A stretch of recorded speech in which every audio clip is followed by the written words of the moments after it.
Plan ছিল যে রোজার মধ্যে প্রতিটা দিন একটা করে হলেও রোজার দিনগুলোতে কি করছি না করছি সারাদিনে টুকিটাকি একটা গ্লিমস করে হলেও একটা করে ভিডিও বানাবো, পোস্ট করব, রিলস দিব।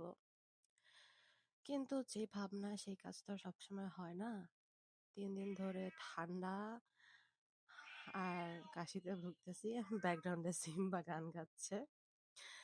আচ্ছা, 3 দিন ধরে ঠান্ডা আর কাশিতে ভুগছি। এর মধ্যে গতকালকে রাতে যখন কিছুই ভাল লাগছিল না, তখন মনে হলো যে একটু জিপসাম পাউডার আছে বাসায়, ট্রাই করি।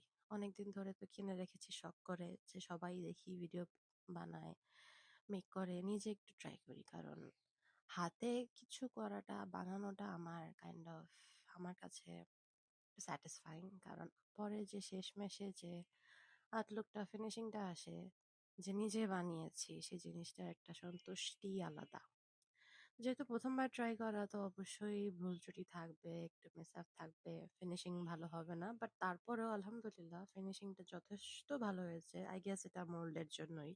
আর পাউডারেরও একটা বেনিফিট আছে।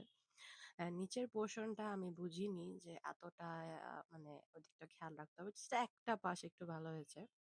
তো ইনশাল্লাহ সামনে আরো ট্রাই করব। তো এরকম টুকিটাকি ভ্লগ সামনে আরো দিব ইনশাল্লাহ।